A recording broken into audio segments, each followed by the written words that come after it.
So when you're in that unknown that you're just like, I don't know what's happening next. I don't know where my business is going. I don't know where I'm going to live. I don't know, I'm in a massive unknown right now in my living in life.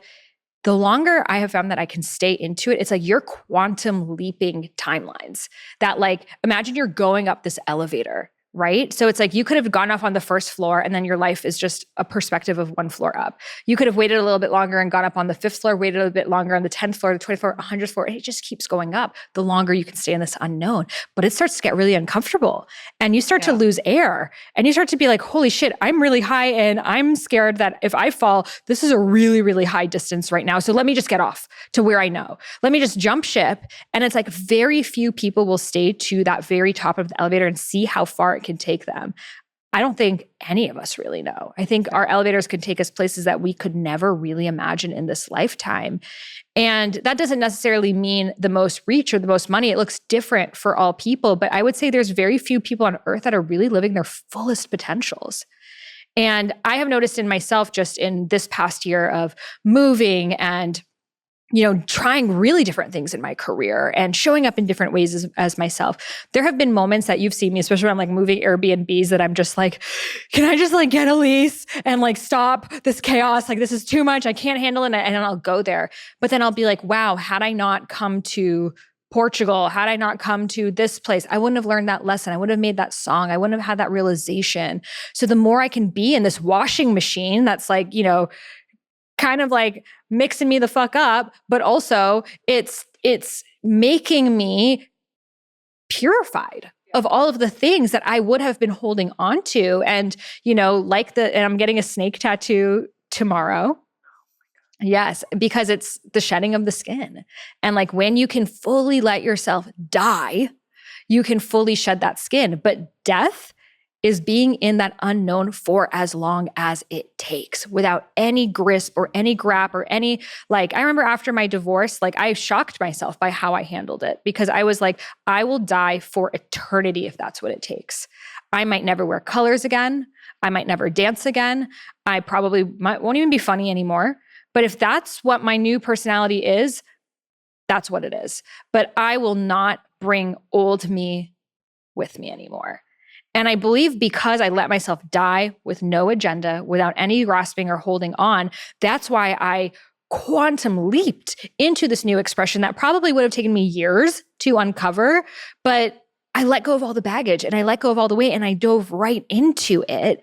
That, I'm still in this kind of dance, but now I'm like, I love the unknown. Like the unknown is God to me. I worship the unknown. Whereas before I would have said the unknown is really freaking scary, but I've seen the unknown has actually given me everything I ever wanted. Things that I never thought I could even have in this lifetime. I could get emotional talking about this, but like, I never knew I could make songs. Like I was always told, you have a bad voice. I never thought I could make music. And now I made 6 songs just this summer.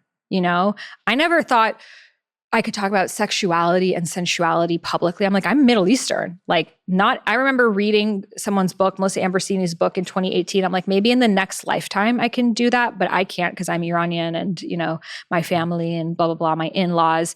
And here I am talking about yoni mapping and, kink and this. And it's like, had I not had to have gone into the unknown, which was a lot of death and a lot of grief and uncertainty and pain and suffering, because that's also in the mystery bag of the unknown, I wouldn't have had this life that I never even believed myself to be capable of in this lifetime already, that I can't even imagine what my life will look like in 3 to 5 to 10 years. I'm like, oh my God, if it's this magical now, if this is who I've become now, if I'm more in love with myself now than ever before, and I'm just getting started, keep bringing the unknown on, baby, because all the magic is in this box. Yeah, I think that there's something so key in this transformation, and it has been. I mean, the old Sahara is dead, my friend. The old Taylor is gone. I'm sorry I can't come to the phone right now. The old Sahara is gone. She's dead. She's buried. And I love this new you, this new version of you who, I remember soon after that happened, you I remember you calling me one time and saying that you don't feel like dancing. You're like, am I ever going to want to dance again? Like, am I ever going to want to twerk again? And it broke my heart because I'm like, oh my God, like this is what's happening right now. Like this is a reality. And maybe she doesn't ever want to do that again. You know, I'm glad that you made it through that. She came back in full effect. She came back full force. I'm never gonna dance again. Guilty feet have got no rhythm. But it's true. It's like when you're in that throes of the unknown, you're like, I have no idea who I'm going to become. Yeah. You can't pick. You're not in the unknown if you're picking and choosing. Okay. You're not dying if you're like, I'm going to die for a little bit, but then come back shinier than ever and plan my comeback already. That's not what letting yourself be in the death portal is. And death and unknown are synonymous. You can't be in the unknown without being in the void. And it's like, what is the void? It's like the void is, you know, that moment before orgasm that you don't know if you're going to make it, that you're like in that like dark valley of mystery of like, will it be here? Will it not? And it takes you on a surprise. That's why in French, they call it le petit mort, the little death. And it's like, what is death? Why do we meditate? Why do we do plant medicine? It's so we can experience death in this lifetime while we're still alive. So we're no longer so afraid of it.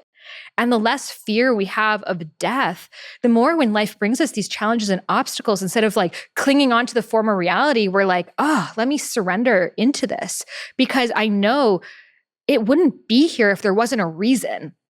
And often these deaths, they were tapping on your window long before, but you weren't paying attention until it needed to be this big experience because that's the level it took for you to finally listen.